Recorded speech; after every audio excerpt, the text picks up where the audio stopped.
स्वागत है आपका। वर्ष 2026 की इतनी बुरी शुरुआत। ये मैडम हैं और ये राष्ट्रपति वेनेजुएला के हैं। राष्ट्रपति वेनेजुएला निकोलस मादुरो और उनकी पत्नी को अमेरिका ने पकड़ लिया है। अब समझिए, वैश्विक व्यवस्था के लिए एक कैसा न्यूज़ आपको मिल रहा है। वेनेजुएला के राष्ट्रपति निकोलस मादुरो, जिनका फोटो आप देख रहे हैं, और उनकी पत्नी, इसको अमेरिका के डेल्टा फोर्स ने वेनेजुएला में उतरकर इनको अरेस्ट कर लिया है और वेनेजुएला के बाहर भेज दिया है। और ये बहुत बड़ी न्यूज एक तरह से माना जाएगा। 26 की शुरुआत इससे बुरी क्या हो सकती थी। आज हर एक दूसरे के साथ लोग लड़ रहे हैं और ट्रंप ने खुद इस बात को कहा है कि अमेरिका ने स्ट्राइक किया है वेनेजुएला पर और प्रेसिडेंट निकोलस मादुरो और उनकी पत्नी को कैप्चर कर लिया है और देश के बाहर भेज दिया है। कहे भाई, कहे ऐसे किए। आज रूस यूक्रेन पर कई साल से लगातार अटैक कर रहा है, कोई बचाने वाला नहीं है। चीन की बहुत तिरछी नजर है ताइवान पर। इस प्रकार अन्य कई देश लड़ रहे हैं। आखिर वैश्विक व्यवस्था और यूएन कहां पर फेल हो गया। देखना होगा आपको इस व्यवस्था को कि राजनीति कहां पर है। जो ह्यूगो सावेज का मौत हो गया था वेनेजुएला में 2013 से ही निकोलस मादुरो देश का नेतृत्व कर रहे हैं। इसके पहले थे ह्यूगो सावेज। 13 से आज तक हैं और 24 के चुनाव में पुनः मादुरो जीत गए। अब मादुरो लगातार देश की जनता का उनको समर्थन मिल रहा है। अमेरिका को अच्छा नहीं लग रहा है, अमेरिका की दादागिरी नहीं चल रही है, तो ये न्यूज आ रहा है। ये एक इंपॉर्टेंट न्यूज है जो कि समझना है। और अमेरिका इंटरेस्टेड क्यों है वेनेजुएला में, ये समझना ज्यादा जरूरी है। दुनिया का सबसे बड़ा तेल भंडार कहा जा रहा है कि सबसे बड़ा ऑयल रिजर्व तेल भंडार वेनेजुएला के पास है। अदरवाइज अमेरिका को क्या लगा है वेनेजुएला में अटैक करना, हेलीकॉप्टर से, फाइटर से, डेल्टा फोर्स को भेजना, राष्ट्रपति उनकी पत्नी को कैप्चर करना, कोई इंटरेस्ट नहीं है। तेल भंडार पर अमेरिका का नजर है और वहां पर इसके अलावा काफी मात्रा में कोयला है, लोहा है, बॉक्साइट है और सोना पाया जाता है।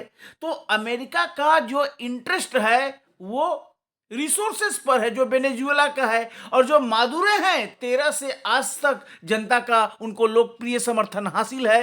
वो अमेरिका की कोई चाल नहीं चलने दे रहे हैं। यही कारण है कि अमेरिका अपनी दादागिरी करके उनको ही एक तरह से कैप्चर कर लिया, देश के बाहर कर दिया। अब वो जो चाहे वो करेगा। तो सबसे बड़े तेल क्षेत्र उत्तर पश्चिम में मराकाइबो क्षेत्र और ओरिनोको बेल्ट में स्थित है। ये आप देखिए, मराइको क्षेत्र है जो लाल कलर में दिख रहा है, ये वेनेजुएला का है। यहां पर तेल है। तो अमेरिका बिना मतलब का हमला नहीं करता है जब तक का उसका वेस्टेड इंटरेस्ट न हो। भौगोलिक स्थिति अगर आप देखें तो एंडीज पर्वत श्रृंखला में कोलंबिया के साथ वेनेजुएला की सीमा है। आप ये देखिए, एंडीज पर्वत है यहाँ पर, नीचे अमेजन है ये, और इस तरह से वेनेजुएला की सीमा से है। मैं और विस्तृत से आपको दिखाता हूँ यहाँ पर जो इसका स्थिति है। और आबादी जो है, वेनेजुएला की आबादी लगभग 2 करोड़ 80 लाख है और ज़्यादातर लोग देश के उत्तरी हिस्से में रहते हैं। 50 लाख लोग देश की राजधानी काराकस में है और इसी काराकस में आज अमेरिका ने हमला किया है और काफ़ी हमला किया है, जिससे अफरा तफरी मच गई है। और ये हुआ है, ये जो देखिए टॉप में उत्तर, ये वेनेजुएला का मैप है, जो शैडो पार्ट आप देख रहे हैं, इसमें जो ऊपर में है काराकास, ये कैपिटल है, यहीं पर हमला किया है और यहीं से राष्ट्रपति को ये कर लिया है। और ये लोकेशन आप देख लें, वेनेजुएला दक्षिण अमेरिका के उत्तरी तट पर स्थित है।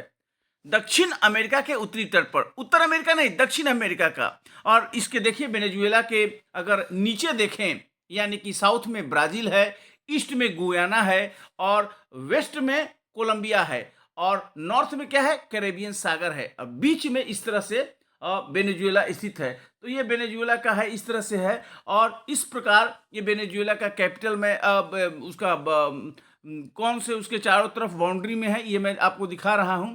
और ये इंपॉर्टेंट है समझना। तो वेनेजुएला की राजधानी कहाँ है, काराकस। और अब क्या स्थिति हो गया है, अमेरिका ने उसको ये कर लिया है कि प्रेसिडेंट मादुरो को अरेस्ट कर लिया है, पत्नी को भी अरेस्ट कर लिया है।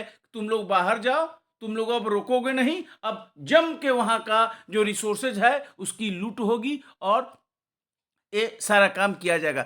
अब ये घटनाएं 26 में शुरू हो चुकी है। आप देखिएगा प्रेसिडेंट ट्रम्प क्या है, एक बिजनेसमैन है, he is not a politician, he is a business turn politician. Now ये बांग्लादेश में भी अब सबकी नजर है, नेपाल पर नजर है, चीन की भी नजर है बांग्लादेश पर, नेपाल पर है, श्रीलंका पर है, ईरान में भी अमेरिका ने धमकी दिया है कि जो वहां प्रोटेस्ट हो रहा है खामनेई के विरुद्ध, तो प्रोटेस्टेंट को अगर ईरान मारता है तो उसको भी वही सजा होगी जो होगा। कुल मिलाकर एक गहरे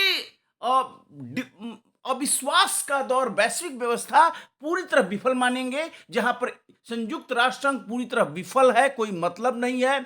एक तरफ अमेरिका है, दूसरा तरफ रूस है, तीसरा तरफ चीन है, और ये देश लोग अपने छोटे छोटे देशों का, जहां का उनका इंटरेस्ट होगा, ये लोग वहां पर जाएंगे, अटैक करेंगे। मेरी बात मानो, नहीं तो बस भुगतने के लिए तैयार रहो। तो कुल मिलाकर एक मल्टीपोलर भी नहीं करेंगे, मैं कहूंगा कि एक इनार्किक इंटरनेशनल सिस्टम डेवलप हो गया है, यानी अराजकतापूर्ण।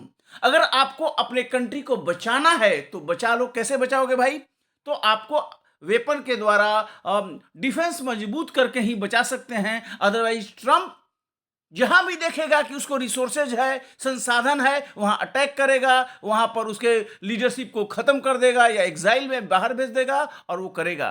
तो ये बहुत ही डिफिकल्ट सिचुएशन माना जाएगा। द्वितीय विश्व युद्ध के बाद बना था, एक तरह से बाइपोलर सिस्टम था, द्विध्रुवीय विश्व था, अमेरिका रूस इतना दिन रहा। लेकिन अब जो व्यवस्था है, जिस दिन चाहेगा चीन ताइवान को कब्जा कर सकता है, इसमें कोई डाउट नहीं है। यूक्रेन की हालत आप सब लोग देख चुके हैं, अमेरिका भी कुछ नहीं कर पा रहा है रूस के सामने। ताइवान कभी भी जमींदोज हो सकता है, चीन के हाथों। अमेरिका वेनेजुएला को कर ही दिया है।